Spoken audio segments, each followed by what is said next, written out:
Welcome everyone to Our Cancer Stories. My name is Kyle Jackham. I am an oncology social worker as well as the program coordinator for Crossroads for Hope. I'm also a cancer survivor. At the age of 16, I was diagnosed with non-Hodgkin's lymphoma. I undergone 2 years of chemotherapy and radiation, and today I stand here 11 years cancer-free.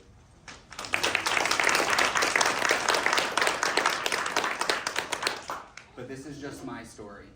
Through my work, I have met people from all walks of life who have shared their story with me.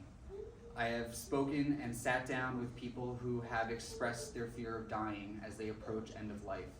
I have sat with people who have reminisced the good memories that they've had with their late spouse. And I've sat with people who have celebrated them entering post-treatment survivorship.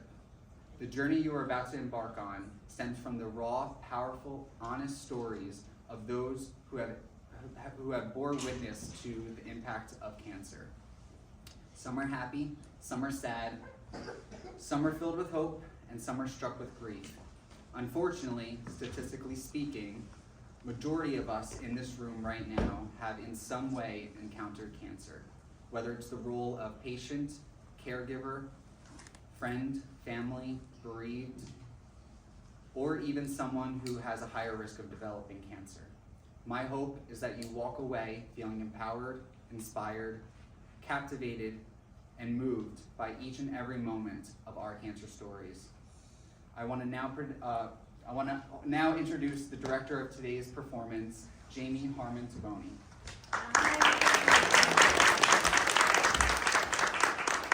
I just want to say thank you all for being here. A couple of housekeeping items before we get to the reason why we're here. Please make sure your cell phones are off. There will be a recording of this performance that Kyle will send out after the show. So you will have that for posterity, so no need to have those phones out for pictures or anything. I ask that you just sit in community with the people around you and with the actors who are about to enter the stage. To those of you who wrote pieces, thank you very, very much for your words, for your honesty. I feel honored to be a part of this wonderful, wonderful program. So thank you, Kyle. Thank you to all who make this possible. Just take a moment to note the exits, the closest exit to you from the room. If you do need to leave for any reason, we ask that you exit out through the back. But thank you again for being here today. And now please join me in welcoming the actors to the stage.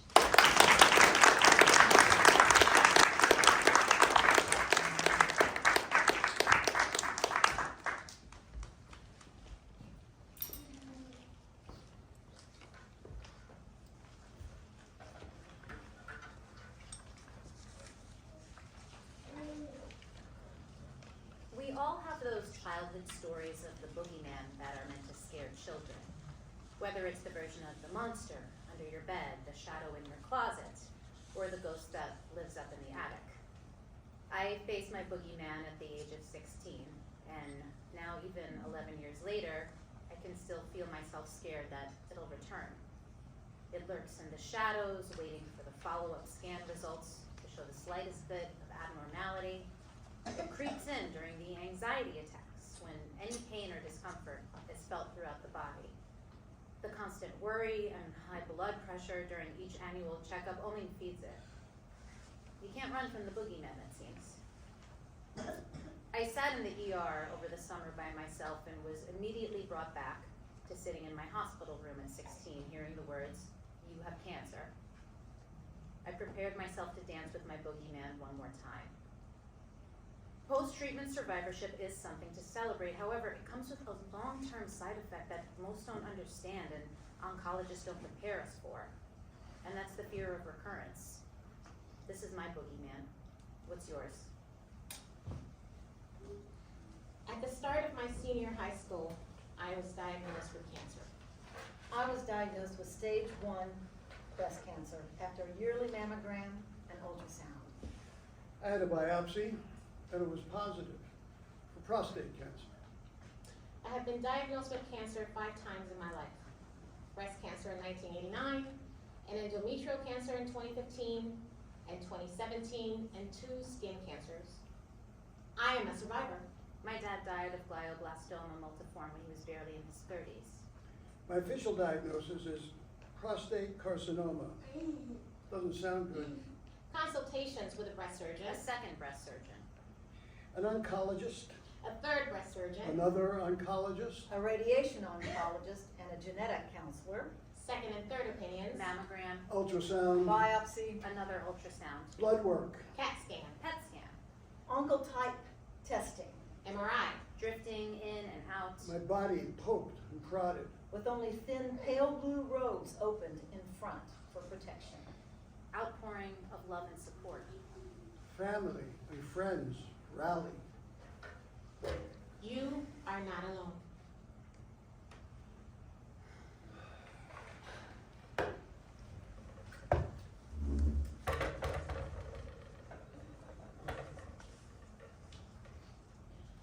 Diagnosis C. That's what the doctor told me. Mammograms, ultrasounds, MRI, biopsy. Oh no, this couldn't be me. Not me. Why me? Tears soaked my pillows for days. I'm actually living in a blurry haze. Some days I just gaze. The C word keeps me in a daze. I was in perfect health until 3 years ago. Then all at once my body began to fall apart. It's late 2019. A GP has just told me he can't feel any pea-sized lumps in my neck. I must have TMJ as my jaw clicks.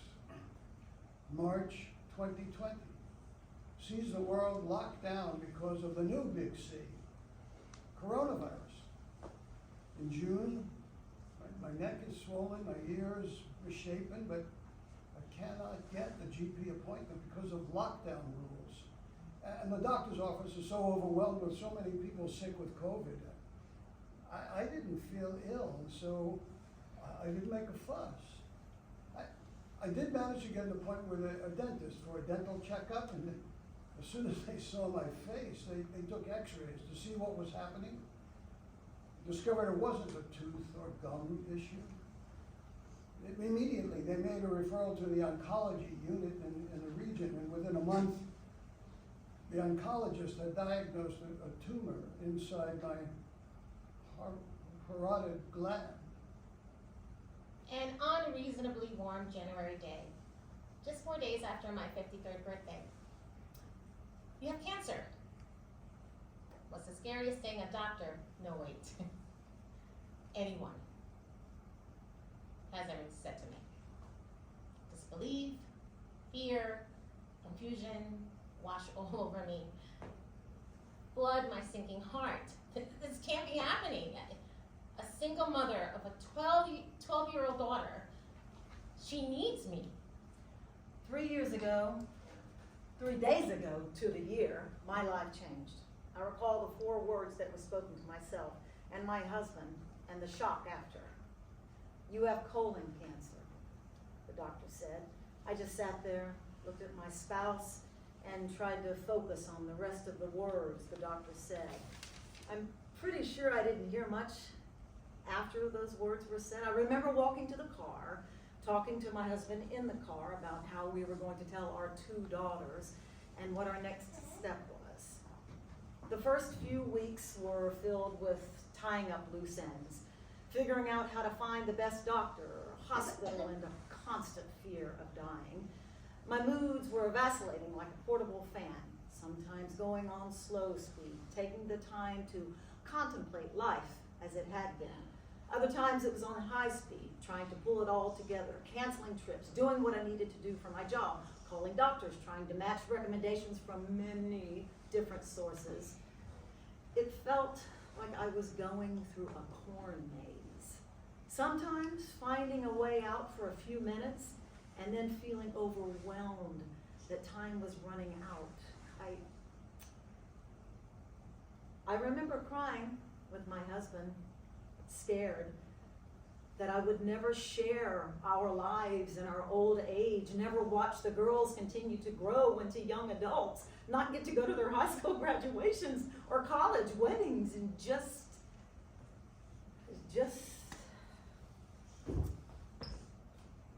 be there. I endured 12 months of grueling chemotherapy, missing 1 week of school every month for 5 straight days of treatment. I lost my hair, went to school in a wig, and watched in silence as other girls complained about bad hair days.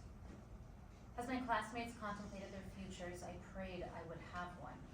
It was not a year of romance and broken hearts, excitement, disappointments, and discovery. For me, it was about survival. Cancer had always been something that they had. It was something I knew that I might get as I got older, but wasn't something I considered as a current possibility. Yes, I'm older now. But to me, that just meant a little less stamina, losing a bit of hair, and some more wrinkles. And also some really good senior discounts. I wanted to get some more testing, and then I had to make this difficult decision about what kind of treatment I wanted. It was a scary decision, choosing between two options, radiation or surgery, both with pluses and minuses, but without any clear preference from the professionals. Being a doctor myself probably made it more difficult. Knowing the inadequacy of the studies and delving into the minutiae and the details. Something that happened to them was now happening to me. Having a urinary catheter in a bag for a week, recovery, exercises, and most dramatically, having the sword of Damocles hanging over my head with a chance of a recurrence. Large clumps of hair lost, along with a breast, stolen by cancer. Deep breaths. It will grow back, adorned with wigs and hats, in private, staring into the mirror. An unfamiliar bald woman looks back, running, shaking fingers over the first pricklies that then smooth surface. A text to my nephews, side-by-side photos of their now bald aunt and Mr. Clean, who wore it better. After my second surgery, I was told that I still need to have 2 additional surgeries. 3 days after surgery in a very quiet specialty hospital, no COVID patients allowed to support cancer and heart patients, I was discharged home, alone. No nursing or counseling support was available. I am treatable, but not curable. And now cancer has metastasized to my liver, and it's okay because I am stable. Operating is no longer an option. My wonderful doctor says I am remarkably unamazing, and we have a good laugh about this. I have had 63 rounds of chemo. I'm still going strong. Bring on the chemo. My tongue twists and trips over the names of these drugs, but they are my new toxic best friend. Nausea, exhaustion, diarrhea, mouth sores, bone pain, dehydration, destroying the immune system, killing off cancer cells. Take that, cancer. His oncologist said we would be meeting the physician's assistant for a consultation on the 3rd Thursday in September. The appointment's agenda would be chemotherapy training education. During the visit, the PA gave us a handout. It was entitled Chemotherapy and You. Contents, 55 pages of everything you need to know about chemotherapy. Compliments of the National Institutes of Health, kind of an old publication, September 2018. On page 13, and I'm not making this up, the document begins with these words. List of side effects. Below is a list of side effects that chemotherapy may cause. You may have a lot of side effects, some, or none at all. The list continues for 42 more pages, beginning with anemia to urinary changes, and ending with other side effects. The handout details multiple side effects and gives recommendations to alleviate them. But there's one thing that the guide doesn't tell you. Dealing with cancer is a full-time job. But guess what? You will also deal with side effects of the medications that you take that are supposed to alleviate the chemo's side effects. Because every medication has potential side effects. And if you're lucky to have a chronic medical condition, i.e. debilitating disease, along with your cancer diagnosis, well then you won't get a break, even if you have a week off from chemo treatments. It's a vicious cycle. You think about the good guys and the bad guys when you're given chemotherapy treatments as an option. I mean, yeah, you realize chemo kills some healthy cells along with cancer cells, but the risk is worth it, right? I mean, even the guide validates this thought on page 1, stating chemotherapy can control cancer, keeps cancer from spreading, slow its growth, or destroys cancer cells that have spread to other parts of your body. Yay! That sounds good, but this scenario is not always black and white. Not all side effects have an antidote.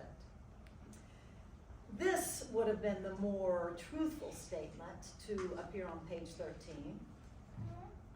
You may have a lot of side effects, some or none at all, from the drugs you take that are supposed to alleviate symptoms from the chemo's side effects. My guardian angel that year was my oncologist. Upon meeting me, he said, "Beth, it's nice to meet you. I just wish I never had to." That notion that this doctor recognized my struggle made me feel human, cared for, important, changed my life. My goal, my purpose, would be to become a doctor, to heal as he had healed me. And I did, for an amazing 20 plus years. I cared for children, I watched them grow, and develop meaningful relationships with them and their caregivers. I did not think that cancer will come calling again. I went down that road, shaped my life because of it, paid the piper.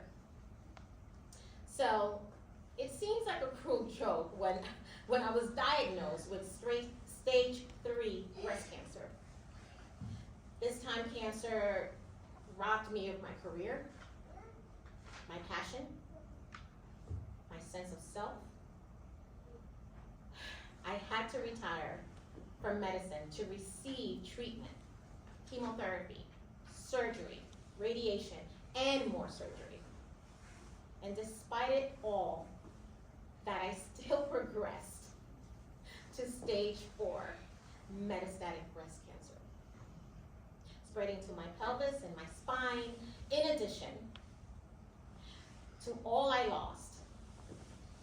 I now, at age 56, lost that sense of longevity. And yes, any of us could get run over by a truck at any time. But for me, I see the truck barreling towards me. I just don't know when it's gonna hit me. What is the purpose for me this time? How do I try to make sense of this cruel diagnosis? Honestly, I can't. There's no explanation. But I can't live the rest of my life, the rest of my days in despair. I want to enjoy each day with the people that I love. Create memories for myself and for them. But I also need to have a purpose, a goal, something meaningful in my life. I am a caregiver, and that is who I am. That is what I do.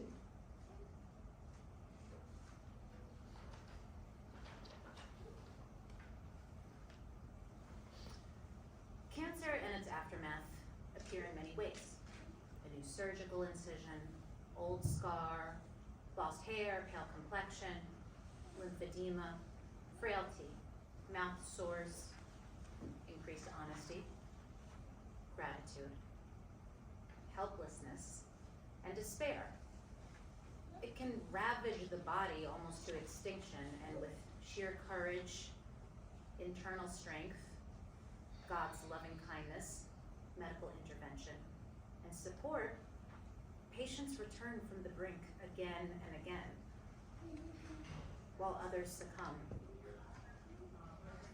It is an enigma.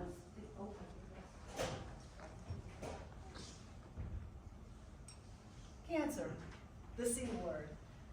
The dreaded illness that causes people to whisper in hushed tones and conjures images of bald heads, of pain and suffering, and terrifyingly, of untimely death.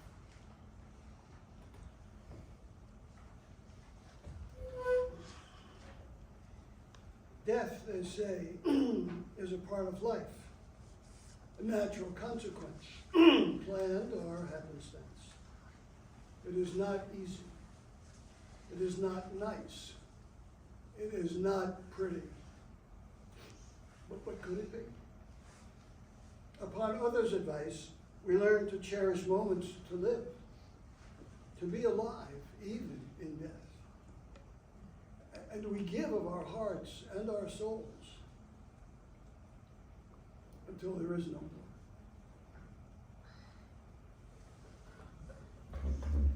The summer Lincoln turned 10, his greatest friend was the family computer. He fed it questions: biggest dog, are aliens real, what is breast cancer? And the computer will answer 1,000 times over. How big is the earth? He'd asked. And the computer would spit it out, the answers in miles. But Lincoln wasn't sure how to quantify a mile. So he put it into feet. But so many feet were difficult to picture that he had to put it into baseball diamonds instead. Which is how he went from B-R-E-S-T to B-R-E-A-S-T to B-O-O boob to bodies flashing across the rectangle of the family computer. Set off by pulsing neons and throbbing text like the back of a cereal box where instead of puzzles, there were people nude and breathing. He clicked the tab into non-existence, retracing his steps every day for the next few weeks until Grandma fell asleep and he lost his motivation. She might not wake up, Lincoln's dad had warned. For a 10-year-old, that might was all that mattered. When his parents bought him a new Nintendo game to play while they met with blazered loafer strangers at the kitchen table, he slipped it into his console with a sense of utmost duty. During storm season, when the power went out, it was Lincoln's job to be the keeper of the flashlights until the lights came back on. The grandma situation didn't feel much different. It was the best he could do for his parents to play yet another Mario Kart on 3Ds in the living room and keep from wincing with his forehead with yet another lingering kiss. Lincoln never considered that the lights didn't have to come back on, that not every storm came and went in peace. My mother's mother lost her breasts and then her lungs. To be fair, she didn't need her breast. She really did need her lungs. Mine squeeze against the air on each inhale, making it hard to get a full breath while I think about her. But at least I can use them. My mother's father's esophagus grew weaker and weaker until one day I made him his last strawberry milkshake. Then there was a tube, and eventually he no longer needed food. With each inhale through my mouth, the air dries my tongue and throat. Tears prick my eyes. I still can't drink strawberry milkshakes. My father's father lost his arm. he lost his mind, but not from his own cancer. It's like his brain chose to erase the clips of time to protect him from the constant stoppage of happiness in our reality. This meant that he forgot me. I can't forget him. His last name, my maiden name, is on the main street in my town. I moved here long after he passed to feel a spark of connection. We don't talk about my father's mother much. I'm told she was funny, but sad. Cancer didn't take her. Something else took her near the time my father lost his brain. She died first, barely. I celebrated when I turned a year older than he ever did. I celebrated for us. A darkness around my vision closes in, and I can't shake the throbbing pressure in my skull while I think about the people I either didn't or hardly knew. That's part of the invisible struggle. I'm forever half filled with a constant and thick ache of the unknown. They are the parts of my whole that I want to know but can't, thanks to cancer. Their cancer follows me forever. Every time I fill out a medical form, I'm reminded of the genetic catastrophe in me. Not that I need the forms with the constant ache. I got my first tattoo when I was 39 on my inner bicep. 2 daisies, a sunflower, and black walnut leaves. The leaves were for him. I ended up in the hospital 2 days later because the room wouldn't stop spinning and I couldn't walk. Before my husband and I entered the ER, I'd already had the thought, is today my turn for the diagnosis?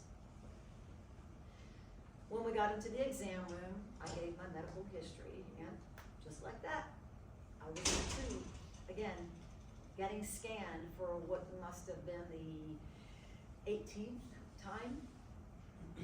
The good news is I do not have my own cancer yet, just theirs. Sitting Shiva. Before my face was torn, before the storm, before Shiva, before I began to mourn. Before my new lip and my skin was torn, pain and strife. This is my new life. I am reborn. Anew, all askew, face sewn on crooked, pus sewn in, demented lips, torn sinew. I sit and mourn. Shiva. Who am I with this new face? Beyond time and space, I no longer recognize myself. I am a shell of who I was, cancer-free. I lack my health. Infection and strife have become my life. My days are filled with pain and strife. Shiva. I mourn and seek my former self. When can I ever expect to return to health? Cancer-free, it has eaten me, consumed me from the inside out. It fills my days. My mind is in a haze. I am a shell of my former self. Shiva. I am lost. Am I ever to be found? Hashem, please help me. El Shaddai, Adonai. I recite Kaddish. Rest in peace, my former self. How can I speak of cancer without death? Loss, grief, pain, and suffering. It is difficult to discern the influence of cancer in my life separate from pain, loss, and grief. For us, they were wrapped as one big package. Diagnosed 2.5 months before her 24th birthday, and dead 3.5 months after. This package has rearranged the cosmos. The heart that made room for a force that once called me mom was arrested on April 2nd, 2022. Cancer has cost a sense of urgency and immediacy, a gravity around life. It opened a space to recognize the flow of blessings, providing reminders of the real and direct application of love. It filtered friends from those who simply like to associate with the term. Cancer introduced us to grace, the deep realization that who we are in the moments of extreme chaos need to be hijacked by chaos. This position is more easily remembered as a supporter than as the one undergoing the special hells of surgery to remove half a tongue and rebuild it with a material from the thigh, only to endure 6 weeks later 32 daily treatments of radiation and chemotherapy. Concurrently, understandably, she went to some very dark places. It was my job to be sure that she did not linger there too long. How can we not laugh when the rivers of diarrhea almost hit me in the face? She was allergic to the whey-based concoction they fed through the nasogastric feeding tube. 10 weeks later, though, we wanted the medical torture to end, but this is life-saving treatment 50% of the time. But she was in the other 50%. Death and dying are sacred and nothing to be afraid of. She wasn't afraid of dying. She didn't want to endure any more pain. When is enough enough? This Padre tries is way too long. Pain won't leave, so that death can come. Pain is impinging with just one more thing to say, and medicine can't keep up. The angel that danced on this stage 15 years ago as a sugar plump fairy attendant in a long forgotten nutcracker, and who sat in this theater watching her friends perform in various other shows, has departed. She's not in the wings, the stage is empty, but the spotlight is waiting in anticipation, shining center stage, looking for her where she once was, not where she is now. And where is that? Grief acquaints me with multi-dimensional reality. How is that part of me is stuck in the spring of 22? Yet I exist here now. How is that? How is that she's in a painting or a song? Is there any moving through this jello space with these lead boots? What's the point? Is the heart felt more real than the daily grind? Can I follow her to the place of creativity that guided her to the heart that made room? My compass no longer works. It shows east, but east has moved and I can't. I'm stuck. But somehow, life is moving forward. Where's Grace?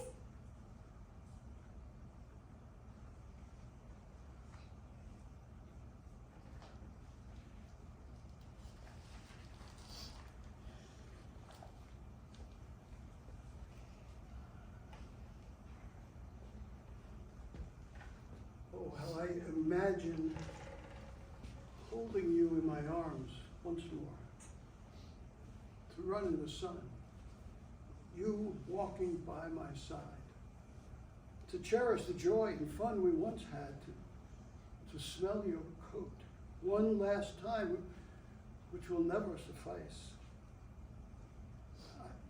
I would beg the universe for one last time again and again, just one more breath, because here's the thing, you made my life complete. You were my family, my best friend. There's no way to prepare when death knocks at the door. Anxiety, pain, your loss I will forever mourn. This grief has begun before you have gone and robbed me of the joy and presence we could have had in your last moments. I cried for you in these beautifully gut-wrenching moments. How I cry for you in this, and I miss you, even while you are here. I think I would die for you. I sigh. Between my tears, my heart aches, it breaks to think of living without you. Death, they say, is a natural consequence. Whether it's sudden, planned, or happenstance. Without death, there would be no growth, no life, no rebirth. Oh, how I hope that you greet me once more when my time has come and death knocks at my door.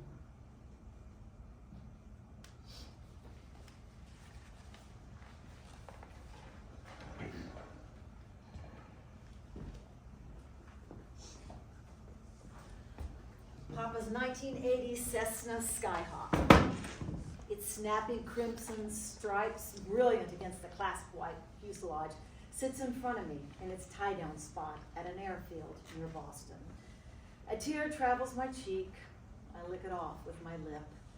My sister Grace's forehead tightens, her eyebrows rise above large brown eyes that seek out mine in a look of total empathy. Plane's ready to go, Anna. Why don't you take it up? I run my hand along the plane's aluminum side, finger the rivets. Memories of Papa and me in the two-seat cockpit roll through my head. He was my flight instructor, my aviator angel. Piloting without Papa would be like flying without a piece of my soul. We paid for the invoice for the annual inspection. The mechanic topped off the tank. Papa would want you to fly the plane. I'd like to go up too. The plane stood idle during Papa's journey and death from lung cancer. Chemo and oncologist visits and the grind of daily caregiving took the place of Papa and Mai's flights to beaches and ski mountains and fly-ins for scrambled eggs, fat sausages, and hangar talk with fellow pilots. While Grace managed Papa's bills and other such matters, I was his primary day-to-day caregiver. I would hug his skeletal frame through soft woolen blankets that he insisted on wrapping around himself for warmth. We'd reminisce about tricky landings and all the places we had been. I love you and your sister, he'd croak in my ear as he brushed tears from my face, and I will always be with you. Let's go, I say. And we undo the ties, and I go through my pre-flight inspection, just as Papa had taught me. I climb into the cockpit, and I adjust the green headphones and hand a set to Grace. She climbs in, and she gives a thumbs up. I finish the checklist, taxi into position, and go into the run-up.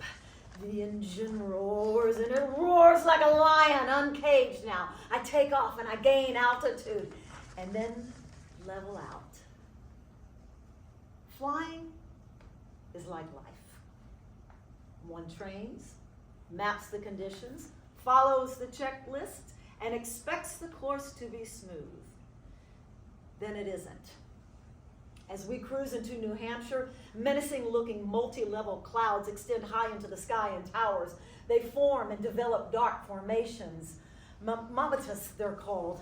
The bag-like sacks hanging from the clouds are like cow's teats. And the plane has no de-icing system. These pouch-like ice protrusions could take us down. Papa's favorite training rule rings in my ears. Fly 2 steps ahead of the airplane. I should have anticipated those clouds and totally avoided this airspace. The Cessna bounces into the exploding blue-black mass. A random voice breaks into the radio silence. It must be another pilot out there. Try the carb heat. I bite my lip. Is ice blocking air into the carburetor? Messing with air and fuel to the engine? Making the engine lose power? But if there is no ice, pulling the carburetor heat knob might kill the engine. My face flushes. I breathe deeply, and I pull. Instantly, the engine roars as warm air rushes into the engine, melts the ice particles, and sends them out through the exhaust. The engine speeds back up and returns to normal. I scan the sky above and below, from side to side, looking for that other plane. My skin prickles. Where is the pilot? That voice was real. It seemed familiar, but pilots do talk alike. Great flying. For a moment, I thought, Thank Papa. He's still with us.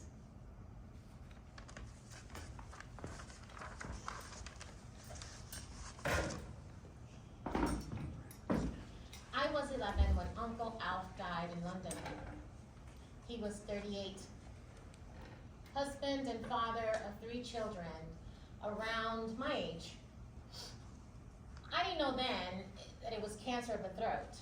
I learned that a decade later from my cousin at a family wedding. After the funeral, it was like Al's family was no longer a part of our lives. No more visits, no more cousins playing together. My mom didn't explain that Aunt Grace found it hard living away from her family in South London. She moved with the kids to be closer to them. My mom and her siblings never visited them there, though we did occasionally see our cousins at family events. As an adult, I felt very sad that they had been expunged. But talking about the big C during the 1960s, that was taboo. Helping them grieve seen beyond anyone's capacity to care. There was no hospice care. There were no specialist nurses or counselors in those days. Everyone was isolated by their personal grief and general ignorance about cancer. Outreach effects have expanded into communities where the big C is still regarded as taboo. Just like Uncle Alf in 1960, there are too many people who can't access medical, counseling services, who won't talk about it. That's why I'm passionate about what's happening now. We need to spread the word as loudly and as often as it takes, so no one faces the challenges isolated by fear and circumstance. I feel like I'm making up for a year lost to cancer. This time, I can plan ahead, know that being a survivor has forever changed me, but I believe it has taught me to look beyond today and look towards tomorrow, and still look at every sunrise as a unique experience, and one I can have for many more anniversaries.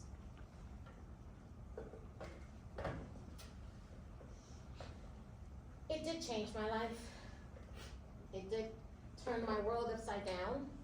It did change the lives of my family and the loved ones. It did tear out my heart. It did cause sorrow and pain, but it also opened my eyes. It opened my heart. It made me realize how special life is. How incredibly valuable and beautiful my family is. My family. How very much I love them with all my heart. So very much. And to my surprise, it brought me closer to God. It made me pray more, over and over again, and every day and every night. Tears running down and sobbing and begging and praying for help, for God to stop the hate, the disgust, the confusion, the pity, the heartache, and all the pain. It made me reach out to Him like I have never done before in my lifetime, ever. It changed me. It made me feel something that I've never felt before. I still complain about being on hold too long. Still love and worry about my adult kids. And still get annoyed with politics. But I think there's been a subtle but noticeable change. Things don't bug me as much anymore. I shrug things off a little bit now. I'm trying new things more. This past weekend, I drove an hour and a quarter to a bluegrass festival and jammed with my harmonica and spoons with several way better musicians. I've even busked in Washington Park Square. I guess I've taken the attitude of not postponing, if not now, when? Each day is truly a gift. I mean, I'm humbled by this gift I've been given. I pay attention now to the hidden gems, the buried treasures, you know? Really enjoying watching a beautiful sunset, a walk in the woods, deciding to take a nap without any guilt, getting or giving a hug from a friend or a loved one. And I treasure the wise words of Christopher Robin in Winnie the Pooh.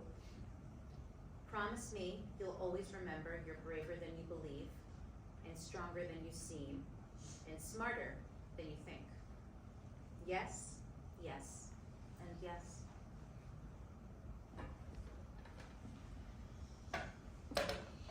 I am still beautiful, despite my scars. Life has been a journey of upward boulders, brush and brambles, pebbles and stones, and mountainous scrambles. Somehow we managed to maintain our oars, to continue paddling through white caps, eddies, blustering winds, and gray rocky shores, where beautiful crystalline turquoise and green hues abound, in pristine still water, where the silence of nature is so loudly profound. The majesty of the clouds and the sun can be seen, clear reflections on the pond, opaque surfaces, unobfuscated by ripples or projections, its magnificence obscured by none. Enveloped by the glory of the air, the water, the cormorants, osprey and gulls, sea turtles, cockles, and hollowed out shells. On this day, in the salty mist, there are no cares. I am one with nature and the trees. I am still beautiful. Reflecting on the water teaches me I am more than the sum of my scars. I have survived the journey. I am part of nature, still, unequivocally me. The greatest promise of all, a spring pig saw the first snow. It's as if Charlotte herself had shaken it out of the sky. In an ordinary barn, an ordinary pig, a runt no less, stood surrounded by friends, welcoming his second spring. And that spring was followed by many, many more, all because someone stopped to see the grace and beauty and nobility of the humblest of creatures. That is the miracle of friendship. It is not often that someone comes along who is a true friend and a good writer. Charlotte was both. It's not that unusual when everything is beautiful. It's just another ordinary miracle today. The sky knows when it's to snow. Life is like a gift, they say. Open up and find a way to give some of your own. It's remarkable that every time a raindrop falls, it's just another ordinary miracle today. Every morning that you wake, please don't throw your dreams away. Keep them to your heart. We are all part of that ordinary miracle. It's just exceptional that things work out after all. Thank you for sharing your journeys.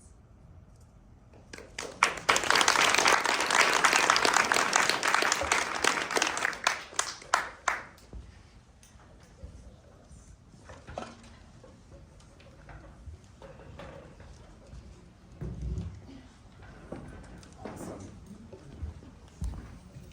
I believe there's tissues over there if anybody doesn't need them. But I want to just invite the director Jamie up, as well as two of our writers, Susan and Beck.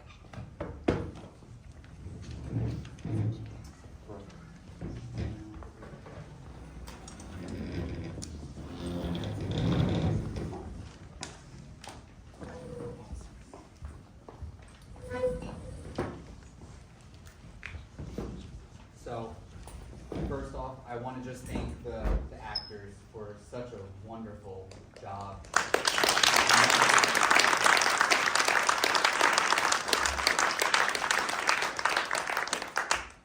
I also want to take a minute and do another round of applause for all of the writers that have submitted a piece for this performance this year. Some of the writers were not able to be with us today. So if we don't mind just doing another round of applause for all of the writers.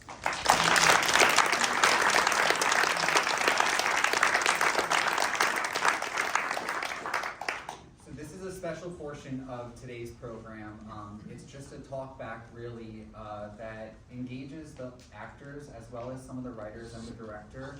And it's honestly, this is our third year doing Our Cancer Stories. This is a program that means so much to me, and it really just stemmed from all of the work that I do at Crossroads for Hope, and I'm just so glad to be in partnership for the third year in a row with McCarter Theater Center. So, for this being in person, I'm really speechless. It's just very moving, and to watch this just come to life like this and evolve is something that just warms my heart. So I want to start off the talk back by asking the actors, what has this experience been like for all of you? I'll start. Very emotional. It's I have two daughters, 27 and 22, and that piece, when, talking about losing her daughter, I'm gonna start crying. So it put me in a place of, God forbid anything happened to my kids, right? I'm gonna be 52 in 2 weeks, and I'm good, but you just never know. You never know. It brought me to a place of, oh my God, just go home and hug my 22-year-old that just graduated and is back home, and call my family more, and talk to friends more, because you just never know. And that's where it brought me. And it's emotional and healing and hard, but very beautiful. So thank you. So there aren't a lot of parts for old actors. And, I look forward to Kyle, and Brooke calling me once a year and saying, Louie, we got a gig for you, you know. I'll be on stage again.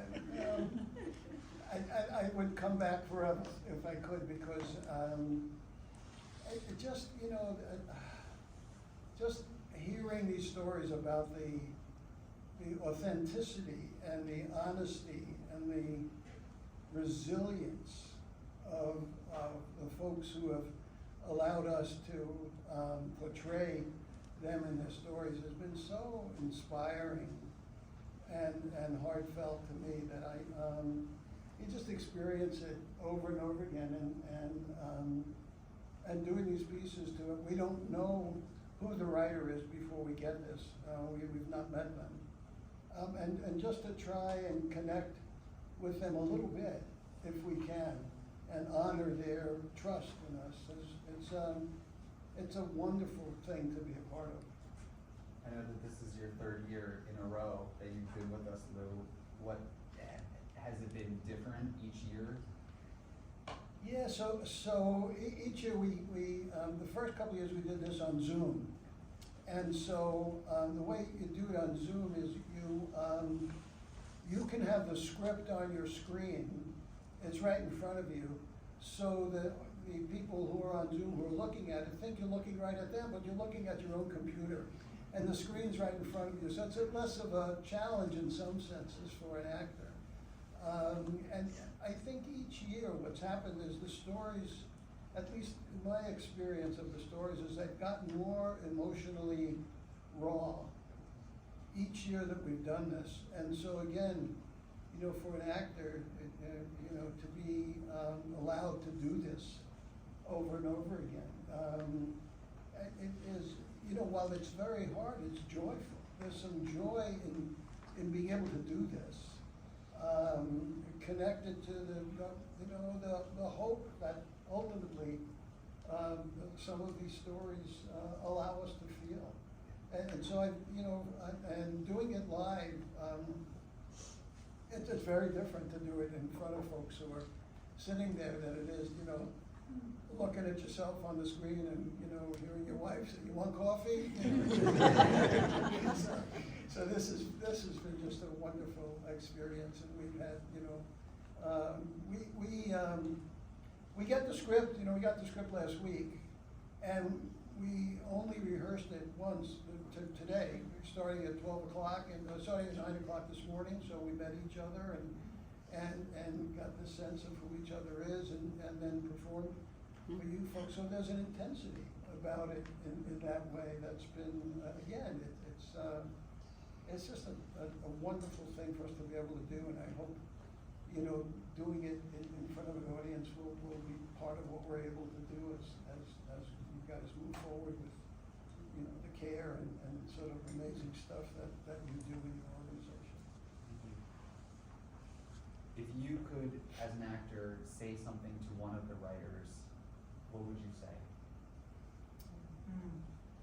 I would say, I feel like a lot of times when you see movies and things like that, you see, it's like a tearjerker moment that's always from the person that has the cancer's part, but I feel like people that care for them, especially after reading this, and I did another one of these things, and it just made me think of, they're survivors too.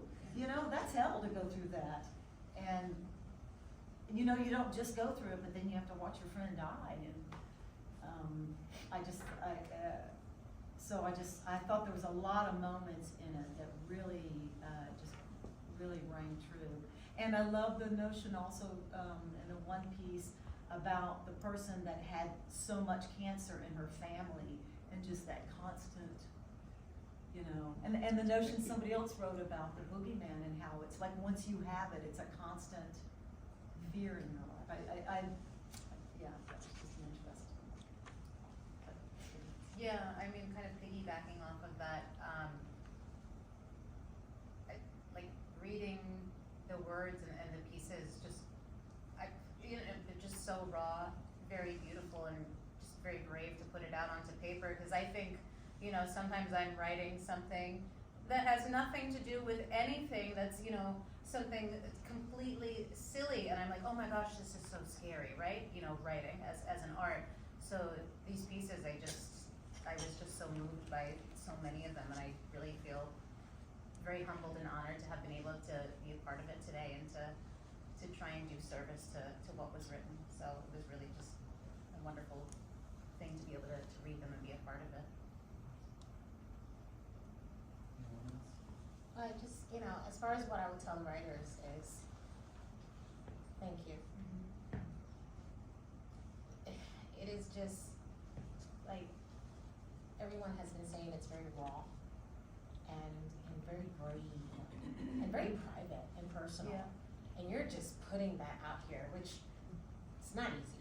I know it's not easy. So thank you so much for sharing these stories with us and for allowing us to connect to them as honestly as we tried to do as actors, to share your stories.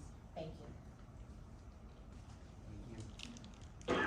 I'm now gonna shift to the director, Jamie. I'm gonna start off by really asking what has it been like to step into the role of director after being an actor last year? Yeah, so I was an actor in one of these readings last year on Zoom. So stepping into the role of director was really, there was something about taking a step back and looking at the big picture, not just like the pieces that I'm going to be reading, but really stepping back and looking at everything as a whole that just really made me think about this community that cancer creates, that is a community that nobody asked to be part of and that nobody wants to be a part of. But there were these threads throughout stories that, like, I was talking to the actors today, I was like, even if, in this reading your characters don't know each other, your characters know each other in this deep soul place because of this experience, this community that you've been forced into. So I think stepping back and looking at the big picture was really, really big for me, and also just this big sense of responsibility, because these aren't fictional words, these are real people's real experiences. And there's one version of this where these big ideas, it's like, let's make a hospital bed out of the chairs or whatever. And I was like, and then we got in the room and it was like 9 a.m. and we met each other, some of us for the first time this morning, and we're diving into these stories. And I'm like, what's important here is the connection in the community and the conversation and the connection between ourselves and with hopefully all of you. And that was just very, just being able to step back and look at the big questions of community and what it means to be in this room together here right now. I think I thought a lot more about that as a director than I did when I acted in these pieces. Of course, thank you. As a social worker, we really talk about equipping people with tools to cope with, especially with a cancer diagnosis. And I really want to ask you about what are your thoughts on theater being used as a tool for healing and for processing emotion? I think theater is a fantastic tool for healing and for processing emotion. I mean, how many places in our society today can you go where you are encouraged to be emotional? I think art provides this great excuse to have emotions and to show them. There's so many other pockets of our life where we are encouraged not to show emotion. And this is one of those places where I hope people can, whether they're in the audience or on the stage, feel comfortable sharing that emotion with each other. And I think that our actors today are a fantastic example of that. I mean, like I said, some of us just met each other at 9 o'clock this morning, and now we have cried together, and we have given each other tissues, and and that happened in the course of like half a day. Like, where else do you get the opportunity to connect with people so deeply, so quickly? And I think any chance that we can take to share emotions with people is a wonderful, wonderful opportunity to take, and I think the arts really provide space for that, a safe space. Thank you. Actors, do you have anything to add to just what was about that question in regards to theater as being a tool for healing? Yeah, I mean, I totally agree. I think there is maybe it's sometimes a belief in the general public that you have to be like good at it's like, oh, I'm not an actor or I'm not a writer, right? Like, I don't do theater.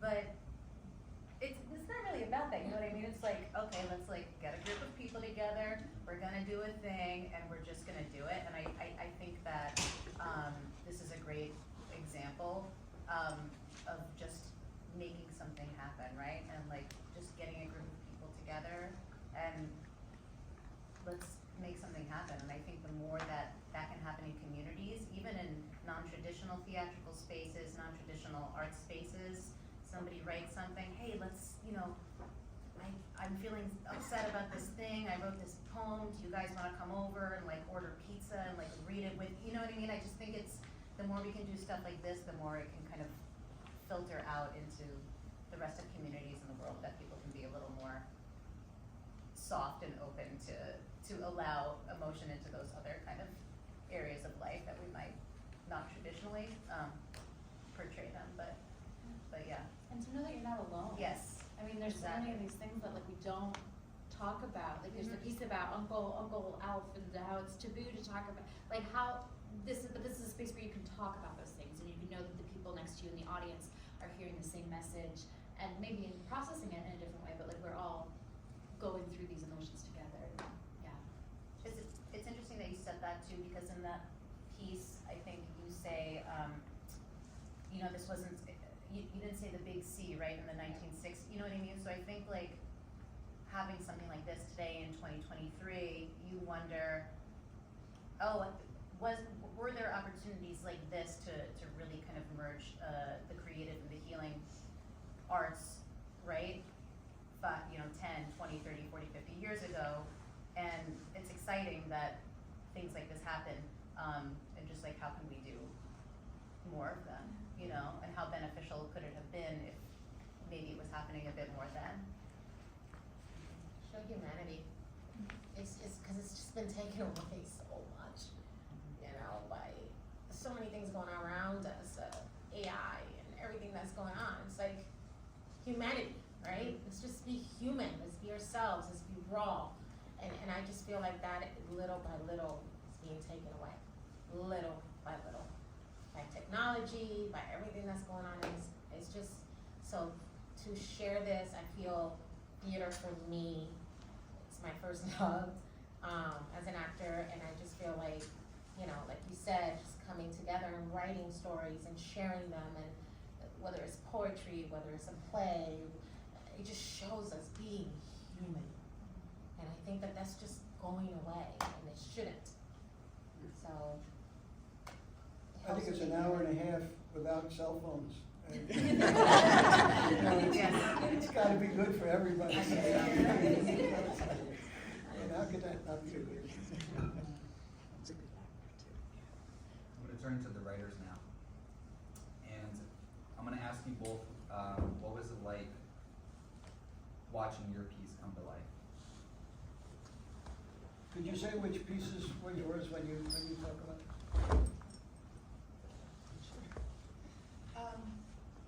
So some of the poems were mine.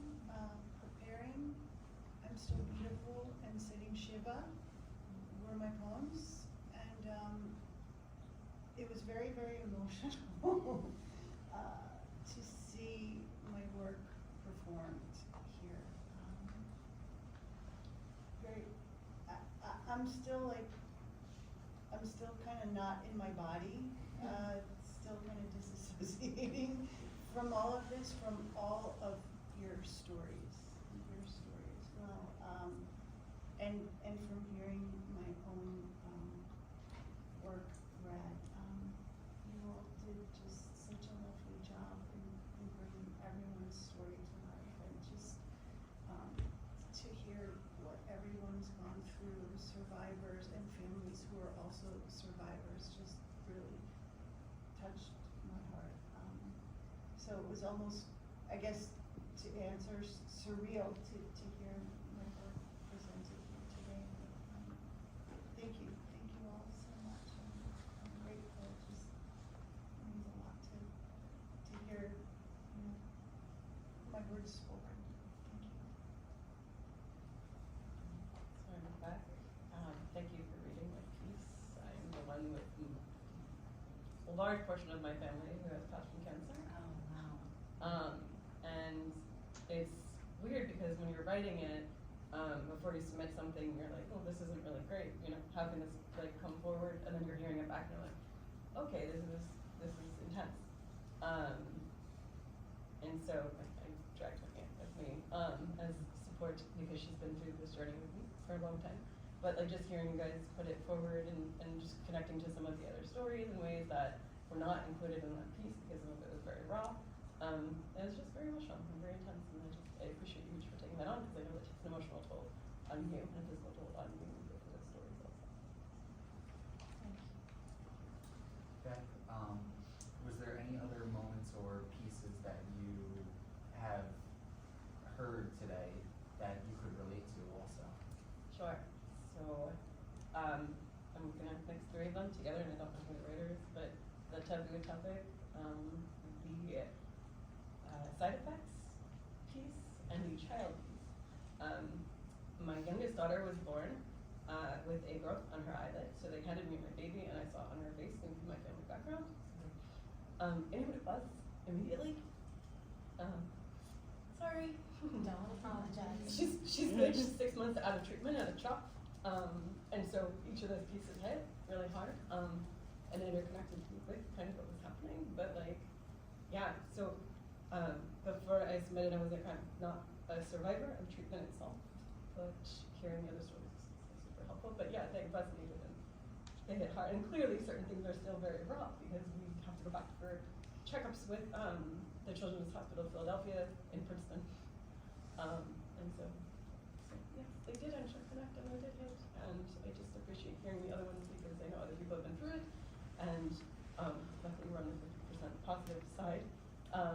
And we just, it's just a part of the life. And so with the previous family members, we kept a lot of humor in everything, right? Because that's how you do it. But when it was suddenly Svea, newborn, with the growth on her eyelid, it was very different tone in how we approached everything. So the humor went straight out the window, Easy to joke about somebody's arm and keeping things light. It's less easy to joke about somebody's vision or their brain. So, yeah, those are the pieces that come to mind. Thank you, Beth. And Susan, I know that you submitted a few poems. Is there one that you're able to tell us about and the meaning behind those poems? Sure. So the poem Preparing, I guess I'll share with you. This is my dog Roxy. She saved my life.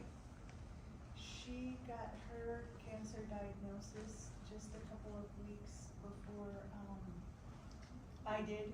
We got cancer in the exact same spot.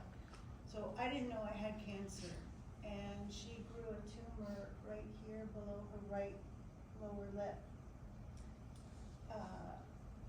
Last August of 2022, and had it not been for the large tumor that she grew, I would have not known that I had cancer. And so we were going through our cancer journeys together, and so my poem Preparing, we were both going through cancer together at the same time, and she had surgery first beginning of September of last year, and then I went through my surgery in November.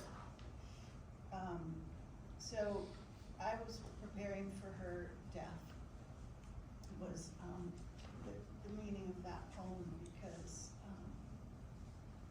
I knew that she wasn't going to make it, so I was in the 50% that made it, and she was not. She was very, very special. Yeah, it was just amazing. And so she made it through my surgery and the infections after the cellulitis and everything that I went through. And they didn't think she'd make it 2 or 3 months, but she actually made it almost a year, and she actually died on Easter Sunday. So yeah, that poem was all of my raw emotion in my last days with her and what she meant to me. Thank you for sharing that, Susan. So I want to engage the audience as